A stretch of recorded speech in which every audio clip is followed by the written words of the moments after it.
Welcome to Map for the Modern World. This is a course that has been given for the past 30 years to first-year students in the Georgetown University School of Foreign Service and is now being offered for the first time in an online version for you. The purpose of this course is to examine the physical geography, that is to say the topography or surface of the Earth and the atmosphere above it, and its implications for human behavior. So in the first two lectures, we will look first at the topography or land surface of the Earth, the continents and the waters surrounding the continents. And secondly, in the second lecture, at the atmosphere or gases above the Earth, their temperature, their movement or wind, and their role in distributing moisture or precipitation around the Earth. And then in the following lectures, we will examine each region of the world, looking at its physical geography, its effects on human behavior, first in historical context, and then second in current events. So we begin in this lecture with an examination of topography, or the shape of the surface of the Earth. Anyone who is even a casual reader of the newspaper or follows current events will not be surprised to hear that topography plays a major role in international affairs. Consider, for example, the border between Afghanistan and Pakistan. This is an area of rugged mountains in which villages are often isolated, and communication between villages is difficult. As a consequence, this fragmented topographical region has produced a divided tribal and ethnic enclaves which are difficult for outsiders to control.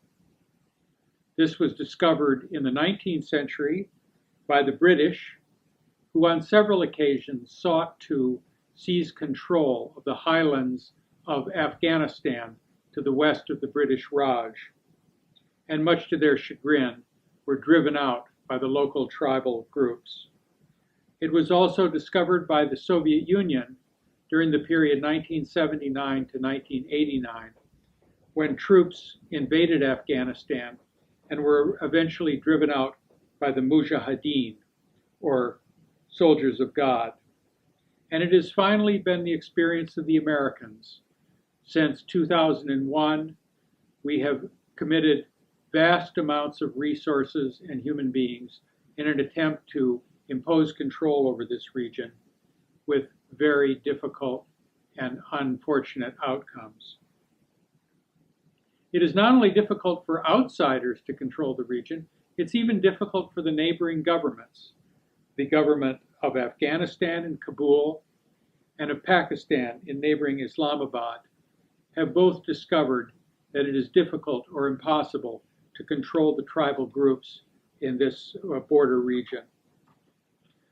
Or consider a second example, the border between northern China and the Mongolian steppe. This is a vast, flat plain that has been occupied by nomadic horsemen for centuries. The Mongols invaded China in the 13th and 14th century, establishing control over the Middle Kingdom and the creation of the Yuan dynasty. As a consequence, when the Chinese themselves regained control of the empire in the 15th century and 16th century, they erected the vast Great Wall of China, a great stone edifice now visible to visitors to Beijing, in an attempt to keep the Mongol invaders out. Or finally, consider the South Pacific.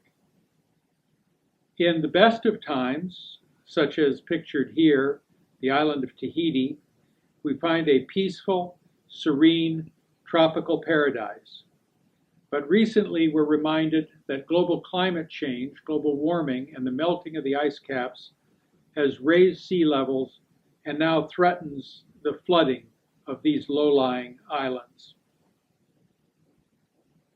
The surface of the Earth is composed of what we call the crust, pictured here. The crust is a thin outer layer of the Earth, ranging in thickness from 10 to 25 miles thick, which seems like a lot until one compares it with the radius of the Earth itself, nearly 4,000 miles in length, so that the crust occupies less than 1% of the radius of the Earth.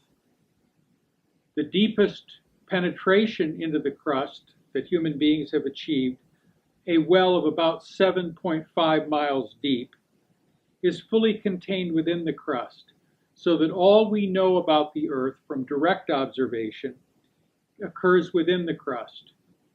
It is the crust that contains all living things, all plants and animals, and all things that ever lived, including dead plants and animals that now form the fossil fuels of petroleum, coal, and natural gas.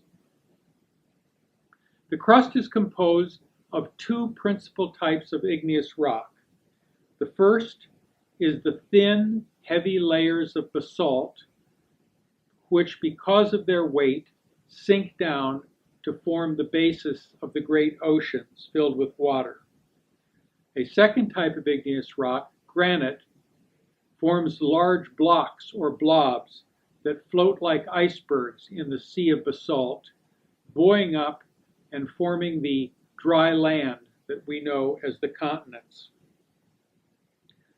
The distribution of land and water around the world became evident after the great explorations of the 15th and 16th century, enabling Europeans for the first time to see the world as we now see it, a distribution of land and water. This map, which is familiar to any school child, indicates a curious phenomenon, that it appears that one could slide the New World of the Americas to the east, and it would form like a jigsaw puzzle, a piece opposite the western edge of the Old World of Europe and Africa. This phenomenon was noted as early as 1619 by the English naturalist Sir Francis Bacon. The question we might ask is, why do these two continental masses appear that they might fit together? And that questioning led to the development of our current picture of land formation, which we will explore in the next section of this lecture.